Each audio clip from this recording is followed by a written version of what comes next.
Uko wapi? Mimi nakwambia nishafika mahali umenipinia location. Kuja tu hivi straight. Usijione jua ni rich kid utanisumbua akili. Ni wako hiyo side nyingine. Ukumbuke mali moja ni 5k. Ndani ya Dar es Salaam. Uko sure uko na appointment ya kuingia huku? Nimeleta mali kwa mademu wa Kilimani. Waiter, achana na yeye akuje tu hapa. Ni mwache akuje.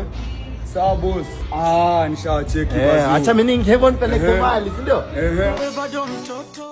Sasa customer, yes the menu, what can I serve you? I have chicken curry, saffron. Ona waiter, leta tu chochote chenye naweza kula hata kama ni virenje na ugali. Hizo vitu unataja sielewi. Sawa customer, acha nikuletee. Baby boy, umechelewa wapi? Imagine I have been waiting for you all that time. You can have some drinks. I want to treat my pedi today. Pedi, simwambie kenye unataka. Amesema sana mama, dunia tambara bovu, unasali na shubiri.